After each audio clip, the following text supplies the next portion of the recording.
신문 기사에 진짜 겨울이 시작되었다라는 제목이 붙었습니다.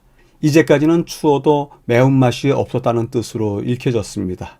그리고 작은 제목으로 오늘보다 내일이, 내일보다 모레가 더 춥다라고 하면서 진짜 겨울이라고 하는 단어를 쓴 속내가 무엇인지 설명하였습니다.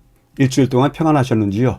진짜 겨울이라고 하는 말을 진짜 신앙이라고 하는 말로 바꾸어 보고 또 다시 작은 제목을 붙여본다면 진짜 신앙은 오늘보다 내일이 더 깊어지고 내일보다 모레가 더 성숙해진다라고 말할 수 있을 듯 싶습니다.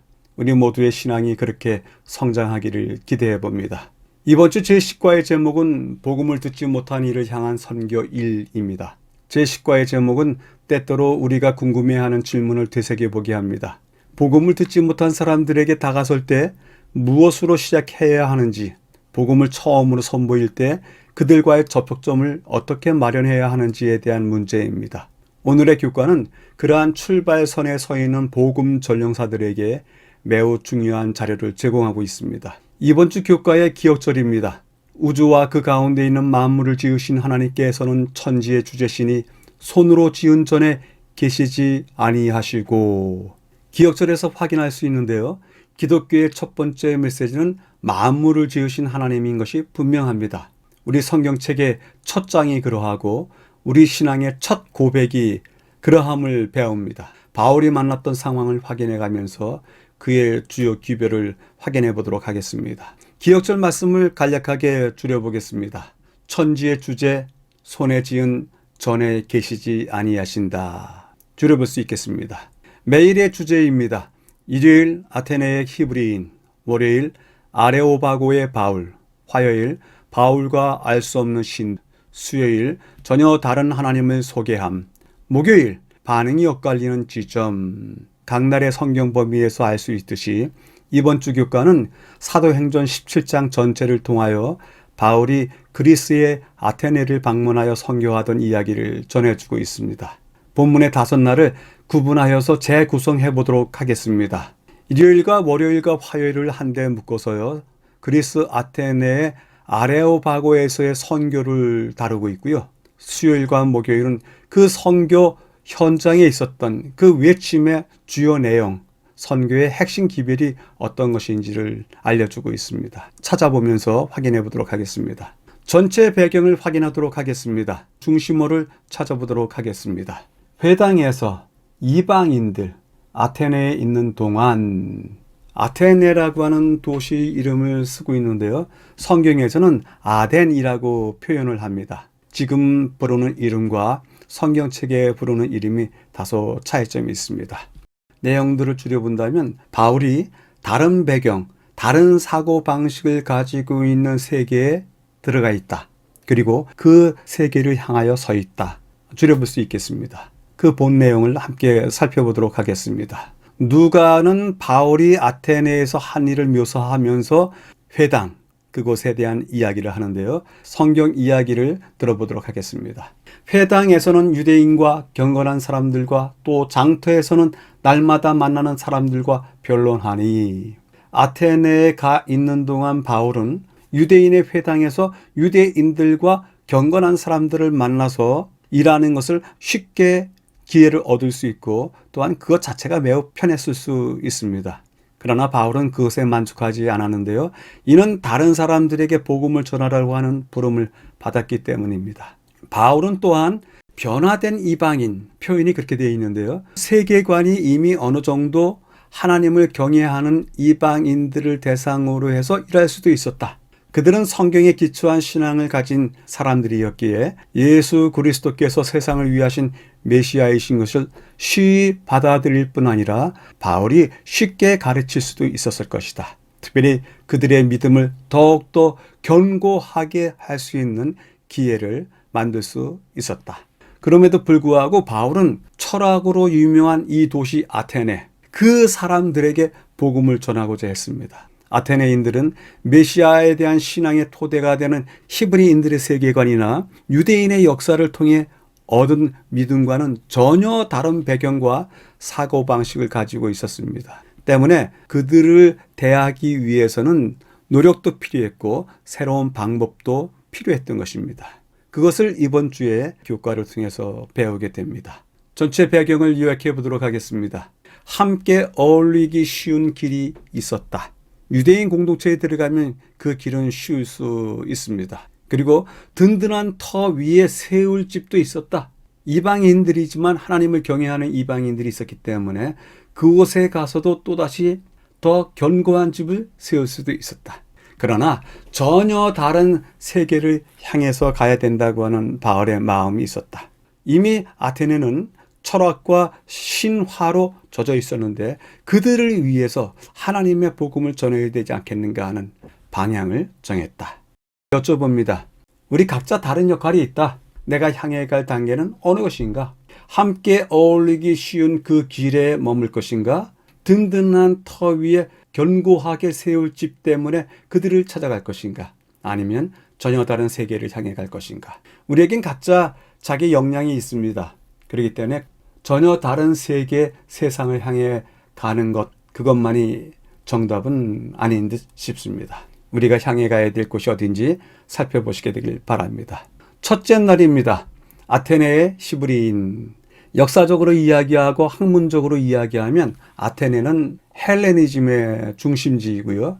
헤브라이즘의 주인공들이 히브리인입니다. 그러니까 이 제목은 아테네라고 하는 헬레니즘 세계에 헤브라이즘이 서 있다 설명도 될 수 있습니다. 상반된 문화인데요. 그 상반된 문화가 충돌하는 사건에 대해서 이번 주에 배우게 되는 것입니다.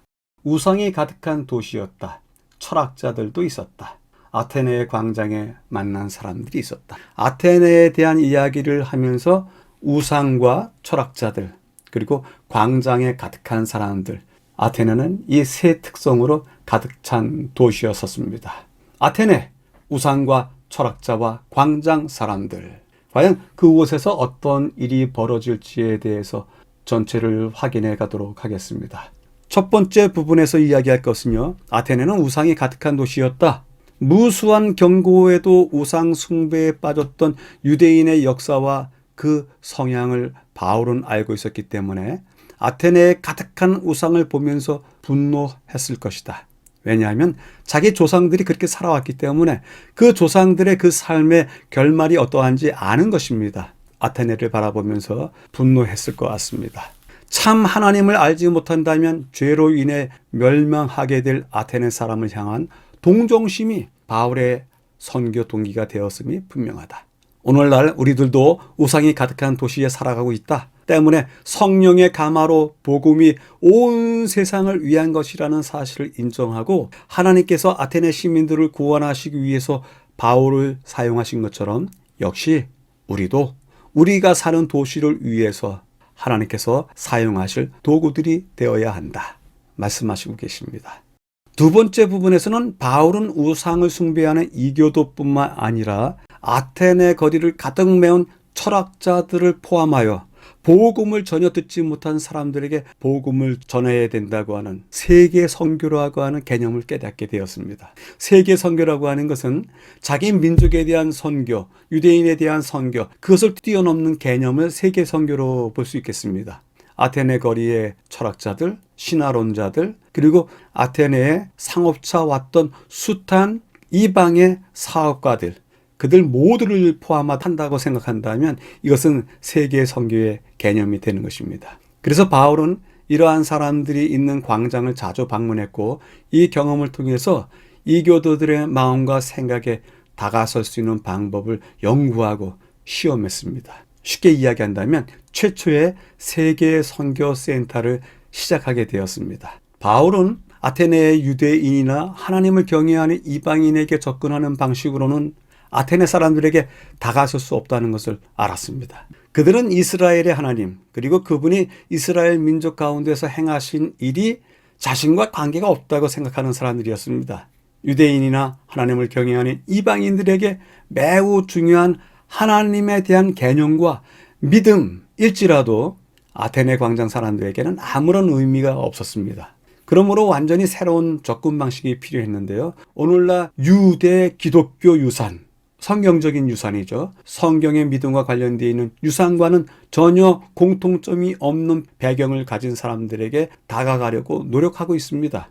세계 선교가 그렇습니다. 때문에 우리도 바울처럼 새롭게 접근해야 됩니다. 예를 들자면 아르헨티나에서 잘 통하는 접근 방식이 태국에서는 쓸모없는 방식이 될 수도 있기 때문에 그렇습니다. 교훈의 말씀입니다. 바울이 주위의 아름다움과 장엄함을 보고 또한 도시 전체가 우상 숭배에 빠진 것을 보았을 때 모든 방면에서 하나님이 수치를 당하시는 것을 알고서 그의 마음은 하나님을 위한 질투심으로 분기되었고 그들의 지적인 교양에도 불구하고 참 하나님을 알지 못하는 아덴 백성들에 대한 동정심을 갖게 되었다.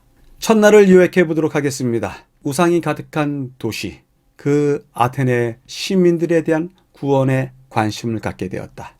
그러다 보니까 그 아테네 시민 말고 이방인들도 그 안에 가득 있었었는데 바울은 그 여러 민족 백성들, 시민들을 향해서 세계 선교에 대한 개념을 갖게 되고 방법을 찾게 되었다. 이제 다른 역사적인 관점을 가지고 있는 백성들, 그 상대들을 위해서는 새로운 선교는 새로운 방법에 담아야 되지 않을까 여쭤보겠습니다. 내가 맞이하며 찾아간 세상, 새로운 방법으로 대하고 있는가? 혹시 어떤 상대들을 선교 대상으로 삼고서 우리가 활동하고 있다면 그 선교 대상들에게 우리가 가지고 있는 방식으로만 일방적으로 접근하는지 아니면 어떤 접촉점을 가지고서 그러한 방법을 찾고서 다가서고 있는지 확인해 봐야 될 것 같습니다. 첫째 날을 마치면서 본문에 나와 있는 설명들을 보충하도록 하겠습니다.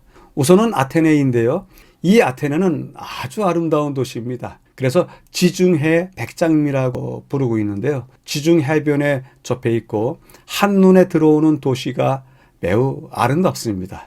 도시 한가운데 바위 언덕이 크게 솟아올라 있는데요. 지금 여러분들이 보시는 언덕입니다. 이 언덕 위에 도시를 세워서 바위 언덕에 있는 도시, 그래서 아크로폴리스라고 부르는데요. 이 아크로폴리스에는 대부분 신전들이 있습니다. 고대 도시에 그렇게 신전들을 세웠던 것입니다. 지금의 아테네를 가도 그런 모습이 남아 있습니다. 이 아크로폴리스에 세워진 저 신전, 세계 유산인데요. 저 신전의 이름이 파르테논 신전입니다. 물론 아테나 여신을 섬긴 신전이었고요. 이 언덕에서 내려다 보면 2000년이 지났는데도 불구하고 신들 중에 신인 제우스 신전의 흔적이 남아 있습니다. 그리고 조금 더 멀리 살펴보면 불의 신이면서 세공 장인의 신인 헤파이스투스 신전도 보존되어 있습니다. 아크로폴리스에 올라서면 그 아크로폴리스가 신전의 터이기도 하지만 그곳에서 내려다보는 사방에 신전들이 여전히 남아 있습니다. 그러니 바울이 이 도시를 방문했을 때는 이 아테네는 신들의 도시임이 분명했습니다. 그리고 지금 보시는 헤파이토스 신전과 스토아 땅 사이에는 바울이 자주 다녔던 많은 사람들이 모여있던 아고라라고 하는 광장 겸 시장이었던 장소도 여전히 남아 있습니다. 수많은 시민들이 여기에 와서 민주주의에 대해서 토론하고 그리고 정치력에 대해서 토론하고 자신들의 미래에 대해서 토론했던 그러한 장소이기도 합니다.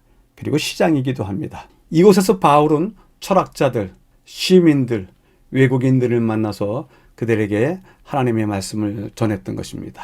둘째 날입니다. 아레오바구의 바울, 무슨 말씀인지 확인해 보도록 하겠습니다. 아테네 사람들은 아레오바구로 바울을 데려갔다. 철학적 사상의 중심지로 여겨왔다.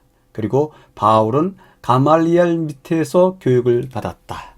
아레오바구라고 하는 특별한 장소를 언급하면서 그 특성이 무엇인지 이 단어들만으로도 확인할 수 있는데요. 아레오바고의 언덕에서 바울이 새로운 복음을 이야기합니다. 그들이 전혀 듣지 못했던 복음을 이야기하는데요. 우선 둘째 날은 아레오바고가 어떤 곳인지 설명하고 있습니다. 설명을 따라가 보도록 하겠습니다. 첫 번째, 아레오바고에 대한 이야기가 있습니다. 바울은 어디에 있든 복음을 전파하려고 했고 아테네에서도 곧바로 그렇게 했습니다. 사도행전 17장은 바울의 연설과 질문이 광장에 이교도들이 다양한 방식으로 반응한 것을 이야기하는데요. 우선은 이방 신들을 전하는 자로 보였을 바울은 광장 사람들에게 깊은 인상을 준 것이 분명합니다. 그래서 아테네 사람들은 법적 종교적 문제를 다루는 그 도성의 아레오바고로 바울을 데려갔습니다. 그가 재판에 회부된 것은 아니었고요. 다만 아테네 사람들이 바울과 그의 새로운 교리를 함께 들어보고자 그 언덕으로 데리고 간 것입니다. 매우 이상해 보이는 가르침 아닌가? 그것을 전하는 것 같았지만 바울의 언변, 열정, 그리고 지성으로 말미암아서 웅변은 그들이 듣기에 무시할 수가 없었습니다. 그래서 아레오바고 언덕으로 데리고 왔습니다. 아테네 사람들이 새로운 것에 대해 말하고 듣는 것 외에는 아무것도 하지 못했습니다. 왜냐하면 그들이 게으르고 딴청을 벌이기 때문이 아니라 숙련된 사상가이자 토론자인 바울을 보았기 때문에 아무 말도 할 수가 없었던 것입니다. 이 아테네에는 그리스인들이 배출했던 소크라테스, 플라톤, 아리스토텔레스 같은 유명한 철학자들이 있습니다. 이 사상가들 중에서 일부는 무신론자가 아니었습니다. 오늘날 우리가 무신론이라고 생각하는 의미에서의 그러한 무신론자들은 더더욱 아니었습니다. 아테네 시민들은 어찌했든 그들의 마음속에 신에 대한 관념이 다들 있었습니다. 그럼에도 불구하고 그들 철학사상 대부분은 신화 대부분은 기독교의 가르침과 근본적으로 달랐습니다. 에피크로스 학파라고 있습니다. 그리고 스토아 철학이 있는데요. 그들에게는 부활한 구세주, 부활하신 메시아 같은 그런 개념은 전혀 없는 것입니다. 바울이 사실은 이 아테네에서 충분히 활용할 수 있었던 그의 역량은 성령께서 가말리엘 밑에서 교육받은 바울의 역량을 통해서 사용하실 것이다 기대할 수도 있었습니다. 그러나 실제로 성령께서 더 많이 사용하셨던 것은 바울이 아테네 거리에서 받은 인상, 그 교육, 그리고 그 가마를 이용하셨습니다. 이제 본문에 나와 있는 말씀을 읽어보도록 하겠습니다. 그의 청중 가운데 가장 슬기로운 사람들도 그의 정연한 논리를 듣고 놀랐다. 바울은 자신이 그들의 예술작품, 문학, 그리고 종교의 정통함을 나타내었다. 교훈의 말씀입니다. 아테네 철학자들을 만났을 때의 사도 바울의 경험은 우리에게 교훈이 된다. 바울은 아레오바고에서 복음을 증거하는 중 논리는 논리로, 과학은 과학으로, 철학은 철학으로 대항하였다. 그의 청중들 중 가장 현명한 사람도 놀라서 아무 말도 못했다. 그의 말은 반박할 수 없었다. 그러나 그 노력은 별반 결실이 없었다. 복음을 받아들이게 된 사람은 별로 없었다. 그때부터 바울은 활동의 방법을 바꾸었다. 우리에게 깊은 생각을 갖게 해줍니다. 둘째 날에 대한 요약을 찾아가 보도록 하겠습니다. 아레오바고 언덕, 아테네 사람들이 새 교리를 외치는 바울을 데리고 갔다. 듣기 위해서 간 것입니다. 바울의 이야기를 들으면서 이 아테네 사람들이 놀랄 수밖에 없다. 그리스 철학에는 메시아는 없었다. 그런데 오늘 바울은 그 메시아를 전하고 있다. 그런데 바울이 전한 복음의 능력, 그 능력은 그가 가지고 있었던 역량, 지적인 역량에서 나왔으리라 생각하지만 교훈의 말씀에 따르면 길거리에서 배운 것을, 느낀 것을 성령께서 더 크게 활용하셨다 정하고 있습니다. 둘째 날에 대해서 질문해 보도록 하겠습니다. 상대에게 외치는 나의 복음은 무엇에 의지하고 있는가? 나의 열정인가? 나의 지식인가? 나를 움직이시는 성령 하나님이신가? 아니면 내가 그들과 더불어 만나면서 느꼈던 그들에게서 배운 그 어떤 것이 있는가? 여러 가지 문제로 질문해 볼 수 있습니다. 둘째 날을 마치면서 본문에 나와 있는 설명들을 또 보충하도록 하겠습니다. 둘째 날은 아레오바고에 대한 설명을 하고 있는데요. 여러분들이 보셨다시피 첫째 날에 아크로폴리스에 있었던 파르테논 신전인데요. 가까이에서 보니까 더 웅장해 보입니다. 사실 이 도시의 아크로폴리스에는 이 신전밖에 보이지 않는 것입니다. 그런데 이 신전에 올라가는 입구 바로 앞에 조그만 돌산이 하나 있습니다. 여러분들이 보시는 이 돌산입니다. 그리고 이 돌산에 대한 설명이 동판으로 새겨져 있는데요. 사도행전 17장에 나와 있는 바울의 아테네 방문 선교, 세계 선교에 대한 성경 구절을 그대로 쭉 적어 놓은 것입니다. 이것이 지금 이야기했던 둘째 날에 이야기했던 아레오바고 언덕입니다. 그 언덕을 본다면요, 아크로폴리스가 가까이 있고요. 많은 사람들이 바울을 생각하기 위해서 들리기도 하고 또 바람이 아주 시원합니다. 이곳에 앉으면. 그리고 또 아테네 시내 전반이 반 정도가 한눈에 다 들어오기 때문에 이 언덕을 많이 방문을 합니다. 이 언덕은요, 바울 시대 때도 그랬지만 그 이전 시대에도 이 언덕이 또 하나의 신전이기도 했습니다. 그래서 이곳에서 사람들이 아크로폴리스를 바라보면서 아테네 신을 위한 조그만 신전으로 사용하기도 했습니다.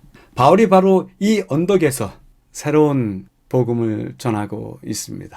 이곳에서 외쳤던 그 바울을 본받아서 내가 무엇을 해야 될지 이곳을 다녀오면 늘 그러한 생각에 잠기게 됩니다. 셋째 날입니다. 바울과 알 수 없는 신, 종교심이 많도다. 존중하는 태도로 그들에게 다가갔다. 존중하는 모습을 보였다. 셋째 날 바울은 아테네에서 설교를 하고 선교를 하면서 아테네 사람들을 존중하는 태도를 가졌다. 이 이야기를 거듭거듭 합니다. 아테네 사람들을 위한 존중감, 그리고 그 존중감을 통해서 접촉점을 만들겠다 하는 바울의 의도를 엿볼 수가 있습니다. 그 내용을 찾아가 보도록 하겠습니다. 바울이 아테네 사람들의 거짓 종교나 거짓 신을 폄하하지 않았다는 것을 우리가 관심 있게 살펴봐야 될 것 같습니다. 바울은 이들에게서 찾을 수 있는 좋은 점이 있다면 아무리 작아도 그것을 찾아내어서 활용하려고 했습니다. 사도행전 17장 22절 23절에서 바울은 자신이 찾은 아테네 사람들의 장점에 대해서 다음과 같이 이야기합니다. 아덴 사람들아, 너희를 보니 범사에 종교심이 많도다. 바울은 이교도인들에 대해서 칭찬하고 있습니다. 그들의 신에 대한 이야기는 아니고 그들이 가지고 있는 종교심, 그것에 대한 열심을 칭찬하고 있습니다. 분명 그들의 종교는 모든 면에서 잘못되었지만 그들의 열심에 대해서만큼은 칭찬하고 있습니다. 두 번째 부분에서도 성경절로 시작하는데요. 이곳저곳을 돌아다니면서 여러분들이 섬기는 것을 자세히 살펴보았다 이야기합니다. 얼마나 친근합니까? 상대를 알지 못하고 이야기하는 것보다 상대방이 무엇에 대해서 집중하고 있는지를 알아보고서 그들에게 다가서는 바울의 모습을 보게 됩니다. 오늘날의 전문가들이라고 하는 사람들은 자신이 어떻게 변해야 하는지에 대한 모든 길을 가지고 있는 것처럼 말하는 사람들이 많습니다. 그 사람들처럼 바울은 서두르지 않았습니다. 실상 바울은 전문가였습니다. 이들이 정말로 필요로 하는 답을 다 가지고 있었습니다. 그렇지만 자신을 그렇게 나타내지는 않았습니다. 그렇게 했다면 완전히 거부를 당했을 것이지만 그 반대로 아테네 사람들을 배려하고 그들의 유익을 바라는 사람으로 여겨지도록 자신을 내놓았습니다. 이것은 상당히 중요한 문제가 아닌가 생각이 듭니다. 세 번째 부분에서는요, 특별한 성경절로 먼저 시작되는데요. 내가 두루 다니며 너희에 위하는 것을 보다가 알지 못하는 신에게라고 새긴 단도 보았다. 그런즉 너희가 알지 못하고 위하는 그것을 내가 너희에게 알게 하리라. 알 수 없는 신에게 새겨진 제단. 바울은 아테네 사람과 자신의 공통점으로 보이는 어떤 점을 활용하기 시작했는데요. 신의 존재를 부정하는 이들과 달리 그들 중 많은 사람들이 신을 믿었고 이 공통점을 통해서 더 깊은 대화로 나가자 하면서 시작점을 삼았습니다. 그는 사실 알 수 없는 신을 위한 제단이라고 하는 어처구니 없는 부정적인 현실에 대해서 비웃을 수 있었습니다. 대신에 그들이 혹시라도 빠뜨리지 않기 위해서 알지 못하는 신에게까지 노력과 비용을 들여가면서 숭배할 만큼 영적인 것에 대해서 관심을 기울이는 사람들이라고 높이 평가하면서 존중하는 모습을 보이는 것입니다. 잘못된 길을 걷는 것만큼은 분명하지만 그것은 해결될 수 있는 문제입니다. 참 중요한 것은 그들이 이해할 수 없는 일을 하면서도 자신이 믿는 것에 대해서 독실했다는 것입니다. 바울은 그것을 성령께서 역사하실 수 있는 중요한 부분이라고 여겼습니다. 그래서 관심을 끌만한 접점으로서 알 수 없는 신, 그 신에 대한 이야기를 하기 시작했습니다. 교훈은 다음과 같이 말씀을 주십니다.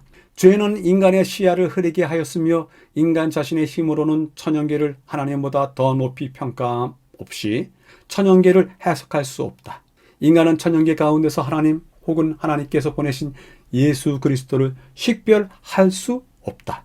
인간은 마치 천연계를 숭배하기 위하여 제단을 쌓은 아덴 사람들과 똑같은 위치에 있다. 바울은 아레오바고 가운데 서서 아덴 사람들에게 저들의 우상 숭배에 비교하여 살아계신 하나님의 존엄성을 증거하였다. 셋째 날을 요약해 보도록 하겠습니다. 상대방을 폄하하지 말고 그의 장점을 찾아서 칭찬하라. 그리고 모든 것을 다 알고 있는 전문가처럼 서두르지 말고 배려하고 그들에게 유익을 주는 사람이라고 느낄 수 있도록 하라. 그리고 그들 삶 속에 감추어져 있는 어떤 접촉점을 찾아내라. 이렇게 해서 바울이 아테네에서 하나님을 전할 수가 있었던 것입니다. 여쭤봅니다. 바울이 그러했던 것처럼 내가 대하는 구도자에게서 어떤 좋은 점이 있던가 찾아보셔야 되지 않겠는가 생각이 듭니다. 셋째 날을 마치면서도 본문에 나와 있는 알지 못하는 신들에 대한 이야기를 잠깐 하겠는데요. 지금 보시는 제단이 알지 못하는 신들을 위한 제단입니다. 이것은 1820년에 팔레스타인에서 찾아냈습니다. 특별히 로마 유적지에서 찾아냈는데요. 지금은 팔레스타인 박물관에 보관되어 있습니다. 크기나 모양이 크지 않습니다만은 그들이 알지 못하는 신들을 향한 제단을 만들었던 것을 볼 수 있습니다. 성경에 이야기했던 그 이야기 자체가 허구로 꾸며낸 이야기가 아니다. 그들 자신이 알지도 못하는 신들에게 제사를 드렸다. 그것이 가능한 것을 고고학 발굴 유적을 통해서 확인할 수가 있습니다. 이제는 넷째 날입니다. 전혀 다른 하나님을 소개함. 중요 단어들을 찾아보도록 하겠습니다. 알 수 없는 신에게, 그리고 바울의 연설의 개념들을 분류해보자. 1, 2, 3, 4, 5. 지금은 알지 못하는 신이지만 그들이 알아가야 할 하나님이 어떤 분이신지에 대해서 알게 하는 5가지 단계에 대해서 설명을 하고 있습니다. 첫 번째 영역에서는 바울이 이야기하고 싶었던 것은 새로운 창조주이다. 창조주 하나님. 사실 창조주 하나님에 대한 개념이 아테네에도 있었습니다. 그들의 신화 속에 있습니다. 그러나 그들의 신화와 철학 속에 있는 창조주 말고요. 살아계신 하나님으로서의 창조주에 대한 개념은 없는데 그것부터 접근하는 것이 바울의 선교 방법이었습니다. 창조주 하나님은 사람의 손으로 지은 전에 계시지 않다. 인간에게 무엇인가를 요구하지 않다. 대신에 인간의 필요를 제공하신다. 그런데 이런 이야기들은 그리스의 신들에게서는 전혀 없는 것입니다. 그리스의 신들은 예측할 수도 없고 자기중심적이고 잔혹한 존재였습니다. 그들이 신들을 그렇게 인식해왔던 문화에서 바울이 말한 것은 놀랍도록 흥미로운 것입니다. 아레오바고에 있던 사람들은 창조주 하나님의 특성에 대해서 듣는 것 자체가 첫걸음입니다. 의문이 드는 것 그 자체가 첫걸음입니다. 두 번째 부분하고 세 번째 부분에 5단계로 나눠서 이야기하는데요. 그 5단계를 차례대로 찾아가 보도록 하겠습니다. 첫 번째, 아테네인들의 영적인 인식 그리고 성실함을 칭찬했다. 두 번째, 바울 스스로도 그들의 영적인 상태에 대해서 그들의 종교에 대해서 연구하고 발견했다. 그리고 그들이 가지고 있었던 종교심에 대해서 존중했다. 세 번째요. 연구하다 보니까 그들이 관심을 갖고 있었던 알지 못하는 신, 그것이 서로의 관심의 어떤 접촉점이 될 수 있었다. 그들은 전혀 알지 못하는 신에 대해서 제단을 만들어 놓고 예배를 드리지만 오늘 그들이 전혀 알지 못하지만 창조주 하나님, 그러한 하나님이 계신 것을 소개할 수 있었겠다. 그 소개로 말미암아 하나님에 대한 정보를, 하나님에 대한 믿음을 아테네 사람들이 처음 접하게 되었다. 그런데 그 하나님은 존재하시고 사랑하시며 인간과 가까우신 그러한 하나님이었다. 이런 개념 전혀 헬라 철학과 종교 안에 없었던 것입니다. 그리고 마지막 5번째, 이러한 하나님을 아는 지식 거부하지 말라. 거부하게 될 경우에 이스라엘 백성들이 경험했던 것 같은 그러한 일을 겪게 될 것이다. 그렇게 경고하면서 마쳤습니다. 그들이 믿는 것에 대해서 자신이 알고 있는 것을 바탕으로 바울은 그들을 최대한 하나님께 가까이 데려갔습니다. 소개한다는 것 자체가 그렇습니다. 하나님에 대해서 말씀을 전한다는 것 자체가 그렇게 하나님께 가까이 데려가는 것입니다. 그 정도까지 전할 수 있었다면 바울은 많은 성과를 이미 거둔 것입니다. 우리가 보았던 말씀이지만 다시 한번 말씀을 주고 계시는데요. 아데네 아레오바고 회집에서 과학에는 과학으로, 이론에는 이론으로, 철학에는 철학으로 응수하는 바울을 보라. 그는 하늘로부터 오는 사랑에서 생기는 기질을 가지고 사람들이 모르면서 섬기는 소위 알지 못하는 신은 바로 여호와이신 것을 지적하고 그리스 시인의 말을 인용하여 여호와는 아버지 되시는 하나님이요 저들은 그 아들인 것을 설명하였다. 이제 넷째 날을 요약해 보도록 하겠습니다. 우상, 자기중심적이다. 그렇지만 하나님은 우리와 가까이 계시면서 인간의 문제를 살피시는 분이시다. 칭찬과 존중함으로 그들이 신을 알 수 있도록, 그들이 알지 못했던 신을 이제 알 수 있는 신으로 바꾸는 바울의 지혜를 보게 됩니다. 하나님을 왜 모르겠습니까? 이미 역사적으로도 드러나셨고 그 백성들과 함께 활동하셨고 이제는 당신의 아들까지 보내신 하나님이시는데 왜 알 수 없겠습니까? 이제는 알려야 합니다. 알 수 있는 신이 되어야 됩니다. 그렇게 하기 위해서 전하는 자가 듣는 자들을 칭찬하고 존중하는 마음으로 알 수 있는 하나님 여호와를 소개하고 있습니다. 그 하나님이 인간을 사랑하고 있다. 거부하지 말라. 그렇게 마지막 권고도 하고 있습니다. 이 과정에 대해서 우리가 또다시 생각해 보면서 질문해 볼 수 있습니다. 우리가 섬기는 하나님께서 인간을 대하시는 방법이 어떠하지? 내가 지금 선교의 대상을 가지고 있는데 선교의 대상을 하나님께서는 어떻게 대하시지? 여쭤볼 수 있을 듯 싶습니다. 다섯째 날입니다. 반응이 엇갈리는 지점, 중요한 단어들을 찾아보도록 하겠습니다. 한 걸음 더 내디딜 수 있도록, 열린 마음으로 들을 수 있도록, 그리고 마지막에는 스스로 선택해야 한다. 반응이 엇갈리는 지점에서 어떻게 해야 된다고요? 그들이 한 걸음 더 내딛고 열린 마음으로 스스로가 선택할 수 있도록 도와야 되지 않겠느냐. 우리의 선택을 강요하는 것이 아니라 그들이 스스로 선택할 수 있도록 해주는 것이 필요하다. 이야기를 하고 있는데요. 이 다섯째 날의 이야기도 함께 찾아가 보도록 하겠습니다. 사도행전 17장에 나오는 바울의 증언은 그리스 시인의 글을 인용했다는 점에서 흥미롭습니다. 그것을 사용해서 바울은 청중들에게 더 친숙하게 그리고 진리에 가까이 나올 기회를 마련했습니다. 바울은 아테네 사람들이 한 걸음 더 내디딜 수 있도록 그들의 신앙에 친숙한 부분들을 활용했던 것입니다. 누군가에게 다가설 때 이렇게 친숙한 것 중에서 공통점을 찾는 것은 아주 효과적인 방법입니다.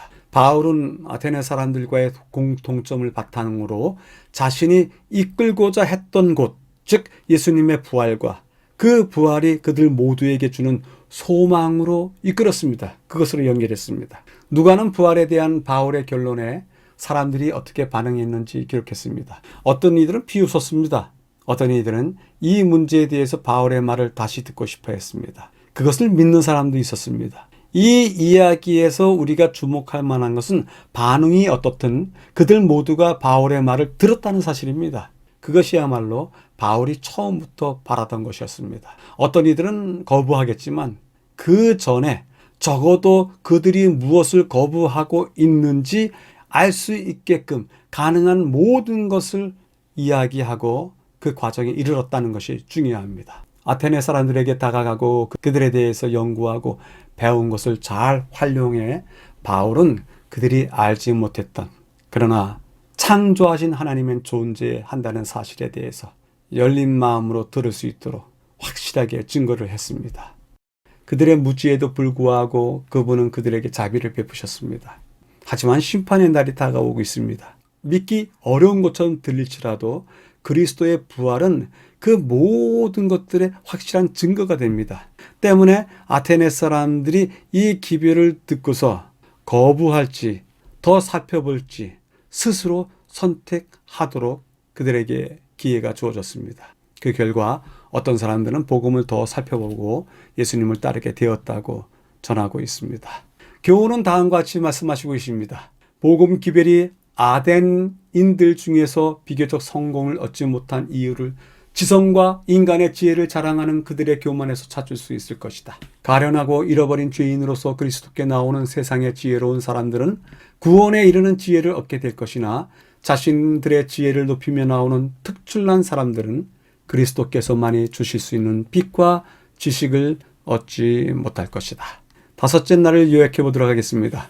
공통점을 찾아서 친숙히 가까이 이르라. 그들이 스스로 반응하면서 열린 마음으로 맞을 수 있도록 해라. 우리 자신도 그들을 받아들일 때 열린 마음으로 맞아야 되겠지만 그들도 열린 마음으로 복음을 접할 수 있도록 그렇게 환경을 조성해 줘라. 그리고 마지막으로 자비와 심판의 날이 있다. 스스로 선택하도록 그들에게 결정권을 줘라. 말씀하고 계십니다. 여쭤봅니다. 그들이 우리의 복음을 듣고자 하는 열린 마음 갖도록 그 이끄는 길이 무엇일까요? 어떻게 하면 그들이 열린 마음을 갖고서 우리가 전하는 소식들을 받을 수 있을까요? 선택할 수 있을까요? 여쭤보게 됩니다. 마지막 날 본문에 바울이 그리스 시인의 글을 인용했다고 언급하는데요. 이 부분에 대해서도 잠깐 찾아보도록 하겠습니다. 비록 바울이 이 시를 인용했다고 할 수는 없어도 유사점이 있습니다. 바울이 설교한 내용과 두 시인의 글에서 동일한 단어가 나오는데요. 그리스 시인의 글을 읽어보도록 하겠습니다. 첫 번째 글은 아라투스라고 하는 시인이 쓴 시인데요. 모든 것은 제우스로부터 시작한다. 이렇게 이야기가 되면서요. 마지막 부분에 씁니다. 우리 역시 제우스의 자손이기 때문이다. 두 번째 시인 클레안테스는 제우스를 위한 찬가라고 하는 시 속에서 역시 마지막 부분에 우리가 당신의 자손이며 이런 이야기를 쓰고 있습니다. 바로 이거 제우스의 자손이다. 당신의 자손이다. 바울이 이 시들을 혹시나 인용한 것이 아닌가 추측해 볼 수가 있습니다. 더 깊은 연구를 위해서 두 곳의 이야기를 확인해 보도록 하겠습니다. 바울의 말에는 교회를 위한 지식의 보배가 담겨 있다. 바울은 그의 말로 교만한 청중들의 분노를 일으켜 자신에게 어려움을 초래하기 쉬운 위치에 있었다. 만일 그의 설교가 직접적으로 그들의 신들과 그 도시의 위인들을 공격하였더라면 그도 소크라테스와 같은 운명을 맞을 위험에 처했을 것이다. 그러나 하나님의 사랑을 통하여 얻은 감각을 가지고 그는 그들이 알지 못한 참 하나님을 나타내므로 그들의 마음을 조심스럽게 이교의 신들로부터 돌아서게 하였다. 바울의 위대한 선교의 승리를 이야기하고 있습니다. 두 번째는 바울은 사람들과 직접 접촉하고 그들의 문화와 종교를 연구하고 영적인 것에 대한 그들의 관심을 존중함으로써 아테네에서 주목할 만한 일, 즉 교회를 위한 귀한 지식의 보화가 될 일을 해냈다. 그는 청중을 자극하지 않았다. 이것은 그 자체로 하나님의 영감을 따른 중요한 성취였다. 엘렌 화이트에 따르면 이것이 바로 이 이야기에서 교회가 주목해야 할 지식의 보화이다.